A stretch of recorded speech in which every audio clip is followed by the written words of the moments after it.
Hello et bienvenue sur ma chaîne. Aujourd'hui, on va parler d'un sujet assez concret concernant deux personnages Autobots dont les idées que certains se font sur eux sont ma foi un peu grotesques. On va parler de Skids et Mudflap.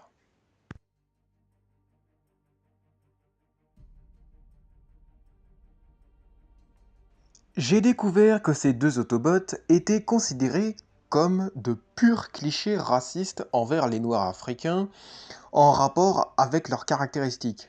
Oreilles larges, grande bouche, grosses dents, dont une en or, et tatouages, ainsi que le fait qu'ils soient illettrés, bref, des idées grotesques comme je viens de le dire. À cause de ça, peut-être qu'Hasbro et Takara se demandent si ce serait approprié d'inclure ces deux jumeaux Autobots dans la gamme Transformers Studio Series. Car il est vrai que, précisément, dans la sous-gamme Studio Series 86, ils ont reconçu le Dinobot qui se transforme en Triceratops.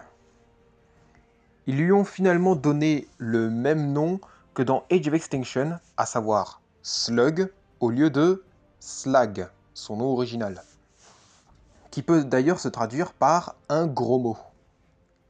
Et donc, de ce point de vue-là, il est probable donc que Skids et Mudflap ne seront pas dans la gamme Studio Series.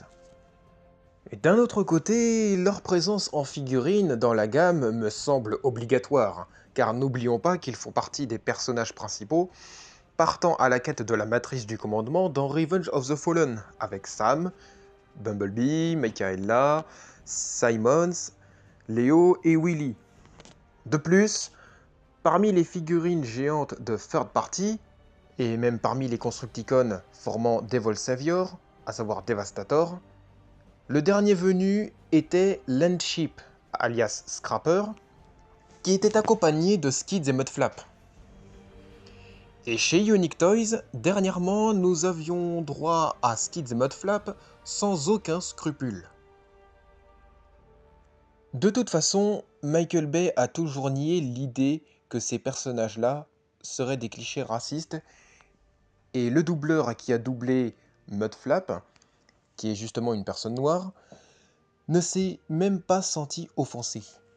Maintenant, s'ils seront bel et bien dans la gamme Studio Series, il est fort probable qu'ils seront conçus uniquement pour le deuxième film, une fois en camionnette de glace, et une autre fois dans leur propre mode véhicule à chacun.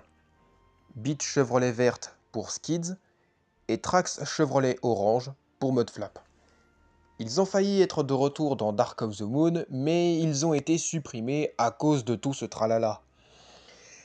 Mais après tout, on n'a quand même pas hésité à les faire en figurine en Légion Class, en Deluxe Class et en Human Alliance dans la gamme Dark of the Moon en 2011.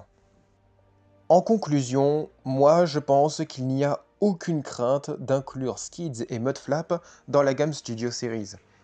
D'un autre côté, d'après ce que j'ai dit dernièrement, on sera obligé de les avoir un jour ou l'autre. Et puis, sérieusement, si c'était bel et bien des clichés racistes, vous croyez sérieusement qu'on aurait bien fini par créer des figurines d'eux-mêmes jusqu'à aujourd'hui? Franchement.